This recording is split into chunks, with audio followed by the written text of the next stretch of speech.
Si tu souhaites comment vendre tes compétences en tant qu'infographe, alors reste jusqu'à la fin de cette vidéo pour découvrir comment ce que je fais concrètement.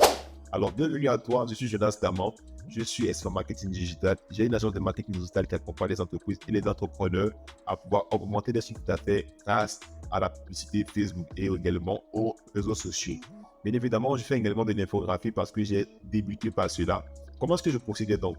Vu que j'avais déjà des compétences en graphisme ou en marketing digital, je veux dire en général, déjà en stratégie de marketing, ce que je faisais, c'est que pour les pages que je contactais, notamment sur Facebook, je faisais d'abord un audit. C'est-à-dire que je vais d'abord lister toutes les entreprises que je vais contacter. C'est comme on le dit un peu en SMMA, faire un list to sync, c'est-à-dire les entreprises que je vais contacter, je les liste d'abord dans un fichier Excel. Quand je finis de les lister, je prends le lien de chacun. Bien évidemment, j'ai pris le temps de les étudier parce que je sais qu'elles ont le besoin que je recherche. Pardon, elles ont le besoin vraiment dont moi j'ai la solution en fait. Donc en gros, je les liste au fait dans mon list sourcing, je fais une liste, je prends le lien, je mets la page, etc. Et je prends un autre jour où je prends chaque lien, je fais l'audit de la page dans un fichier où je recense ce qu'elles font de bien, ce qu'elles font de mal et ce que la concurrence fait et qu'elles ne font pas. Et comment est-ce qu'elles laissent beaucoup d'argent sur la table. Donc en gros, vu que je vais rendre les prestations de création d'affiches, je mets beaucoup plus l'accent en fait sur leur identité, telle que leur logo, leur photo de couverture, une affiche de présentation ou une affiche pour pouvoir vendre les terrains parce que c'était précisément dans la niche des agences immobilières que j'étais vraiment spécialisé.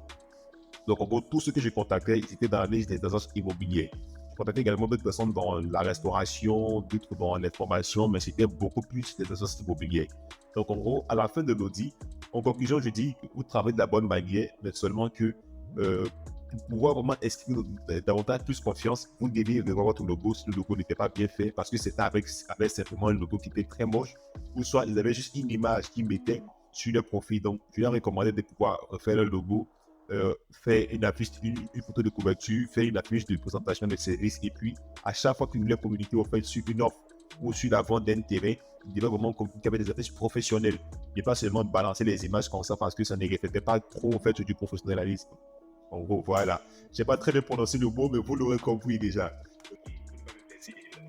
Donc, c'est un peu comme ça que je procédais et j'envoie là l'audit. Et donc, quand la personne, quand je lui envoie l'audit, je fais un message personnalisé que j'envoie également à la personne au correspond en question. Et généralement, les gens me faisaient un retour. Et puis, voilà. Vu que tout était déjà dans l'audit, ils étaient déjà au-dessus de bain et puis ils me contactent pour qu'on puisse travailler. Donc, ça, c'est la première astuce que j'utilisais. Déjà avec l'audit marketing et puis dedans, j'insère vraiment. Bon, par la suite également, vu que ce n'était pas le seul service que je vendais, il y avait également la gestion de la page. Donc, généralement, vu qu'une voix qui communique très mal sur les pages, il me retrouvait également de pouvoir gérer les pages. Donc, en gros, voilà, moi, je pouvais faire les affiches et gérer les pages. Donc, en gros, ça me faisait deux sources de revenus, au fait. Donc, en gros, je devais avoir des prestations de création d'affiches, mais également aussi, je gérais également les pages. La deuxième astuce, uniquement vraiment pour les graphistes, ok, sans inclure vraiment d'autres stratégies, ce que je fais, c'est que toujours je liste au fait les pages des agences au fait que je vais contacter à l'avance parce que je prends le temps d'étudier. Eux, ils ne communiquent pas avec des affiches, ils n'ont pas un bon branding, donc c'est ceux-là que je vais contacter au fait. Donc je les liste au fait dans un fichier Excel et je pars au fait, je les contacte un par un. Mais avant de les contacter, ce que je fais, c'est que je fais d'abord une affiche. Soit j'ai bien remarqué qu'ils ont un très mauvais logo, je refais le logo, ok? C'est une technique de guérilla marketing que j'utilise pour les mettre déjà dans le bain. Donc, je refais le logo. Je l'ai dit que j'ai remarqué que vous êtes une entreprise immobilière et notamment l'activité que vous faites me plaît énormément. Mais j'ai remarqué que vous n'avez pas une très bonne identité parce que vous ne reflétez pas autant, vous n'avez pas une très grosse crédibilité à cause vraiment de l'image que vous renvoyez sur Facebook. À la suite, je vous ai fait un logo, ok, que je vous ai envoyé. Et je vous recommande également d'avoir une photo de couverture pour pouvoir mettre davantage plus en valeur le logo qui va présenter également vos services, vos des services de manière simple avec un appel à l'action et une affiche de présentation de vos services. Je ferai le logo gratuitement, mais je rentabilise derrière avec la photo de couverture et la fiche de présentation. Bien évidemment, vous allez me dire, mais comment est-ce que tu peux vendre un logo, tu peux faire un logo gratuitement pour une entreprise? C'est pas un truc que j'ai fait pour me casser la tête.